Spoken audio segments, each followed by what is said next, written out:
Então, gente, eu tô aqui nessa madrugada, lembrando da música de Chico Buarque, em que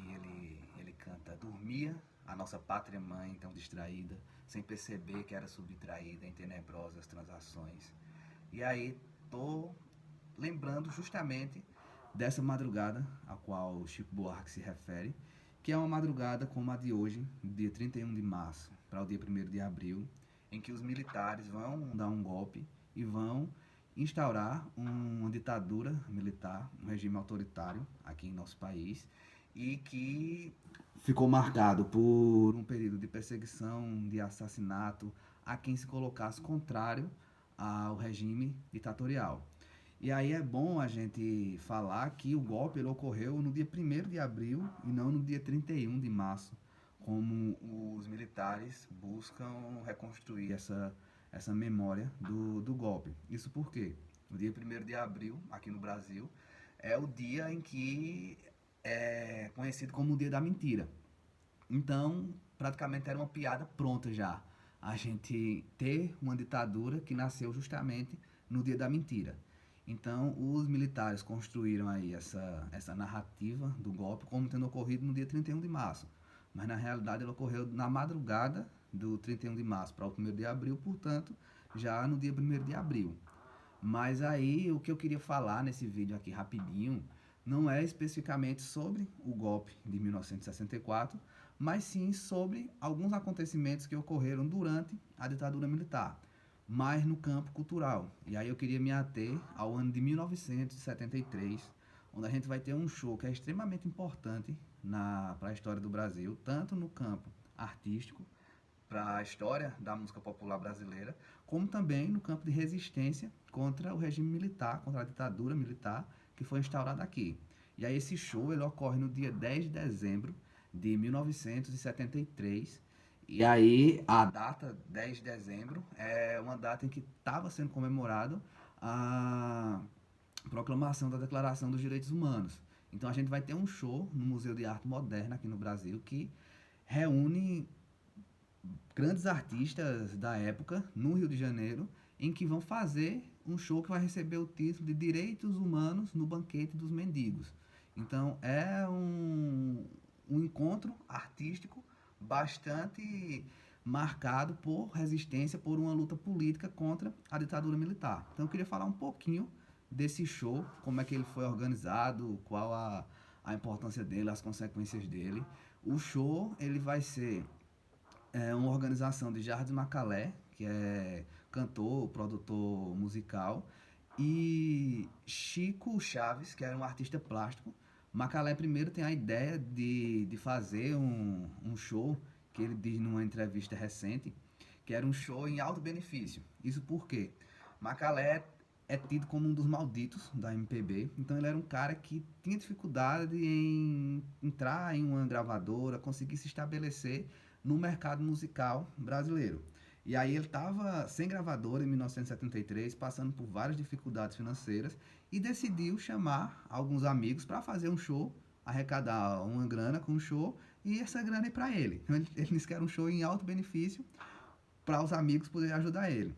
Ele tinha produzido um ano antes, em 1972, o disco Transa de Caetano Veloso, que é tido pela crítica como um dos principais discos de Caetano e da MPB. E ele tinha, por um lado, essa qualidade artística reconhecida, mas ao mesmo tempo tinha uma certa dificuldade em se adaptar ao mercado musical que estava se estabelecendo no Brasil da época. Então vivia sempre em perrengues financeiros. E aí ele tem a ideia de organizar esse show e vai falar com um amigo dele do Museu de Arte Moderna no Rio para que o show pudesse acontecer lá. E aí o amigo dele tem a ideia de realizar o show junto com um evento que a ONU estava organizando em comemoração à Declaração dos Direitos Humanos. E aí é organizado esse show, onde Macalé consegue reunir grandes nomes da música popular brasileira, nomes de gêneros bem diferentes, mas que ele consegue colocar todo mundo em um palco e consegue pegar o Ivan Junqueira, que é um poeta, para ler a Declaração dos Direitos Humanos durante as apresentações. Então, Entre os intervalos das músicas, Ivan Juqueira lia algum artigo da Declaração dos Direitos Humanos para uma plateia de quase 5 mil pessoas que você ouvindo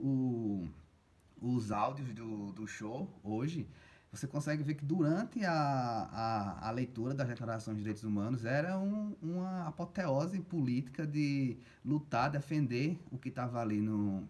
nos artigos da declaração, em contraponto à ditadura militar, aos anos de perseguição que a gente estava vivendo aqui no Brasil. Então, dentre esses artistas que Macalé consegue reunir para fazer esse show,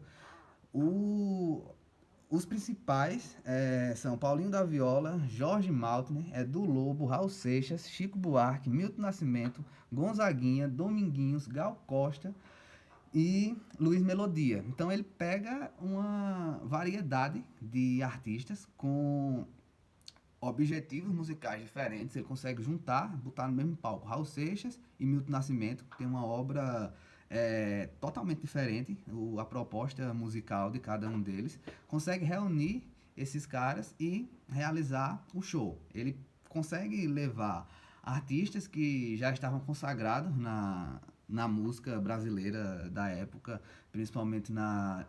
dentro das gravadoras, como Chico Buarque, por exemplo, Gal Costa, Edu Lobo, ao mesmo tempo que ele também pega aqueles caras que eram os malditos da MPB, o próprio Macalé, um dos malditos da MPB, como eu já disse, junto com Jorge Maltner, com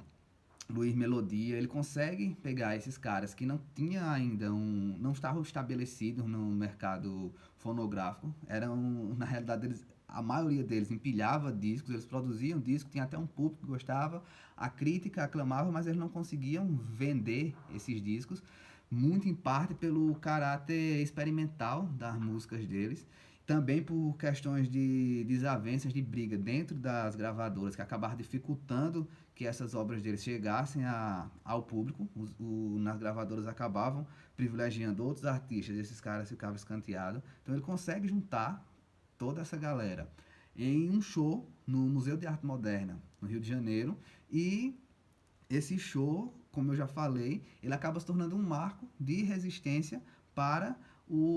aqueles que lutavam contra a ditadura militar aqui no Brasil. Então, o show, ele acaba chamando a atenção também dos militares, que não chega a impedir que o show aconteça, mas os militares vão estar lá presentes. O show foi gravado de uma forma clandestina, os militares não sabiam que o show estava sendo gravado, ele foi gravado e no ano anterior, em 1974,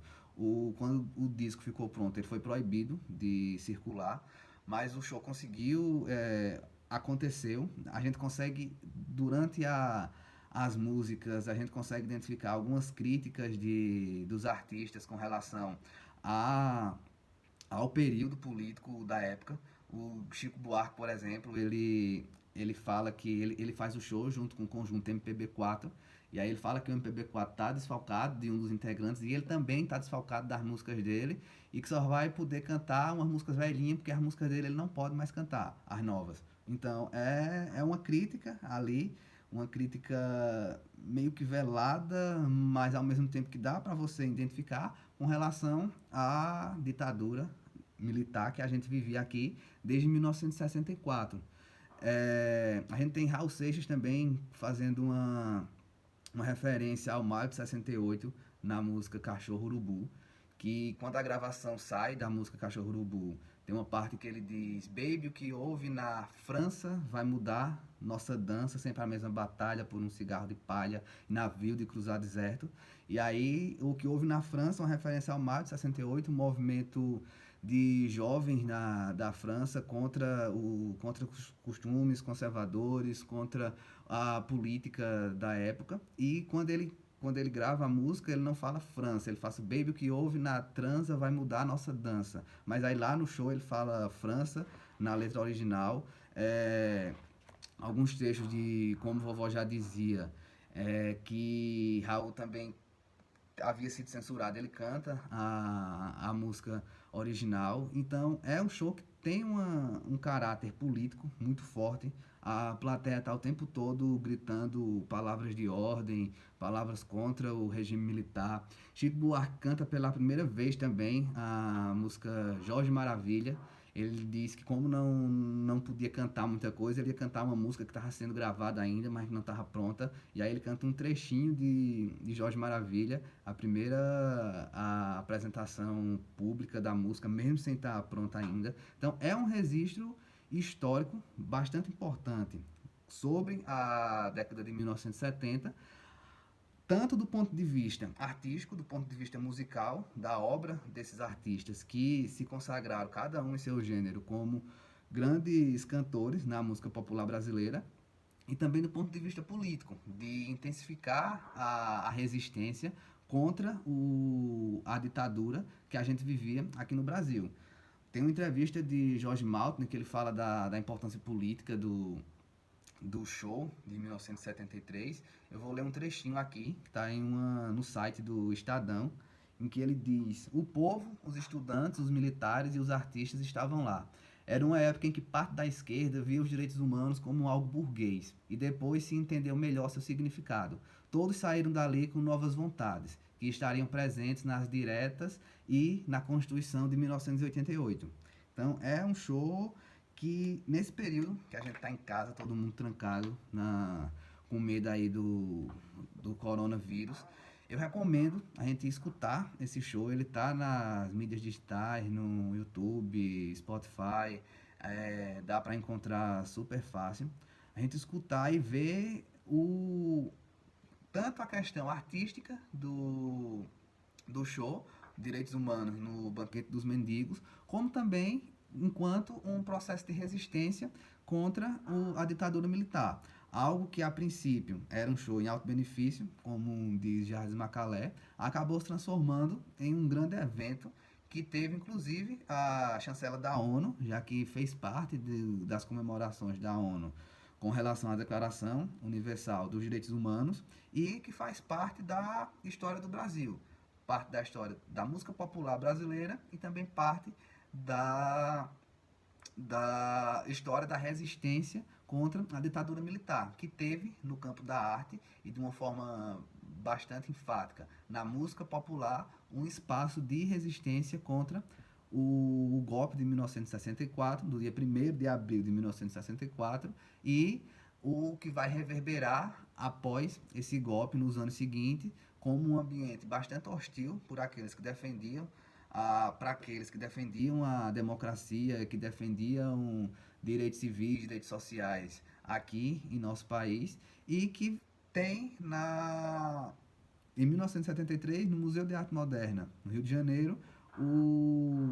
os direitos humanos no Banquete dos Mendigos, como um momento de resistência à ditadura e um momento que vai servir ali, como Jorge Maltner fala na entrevista,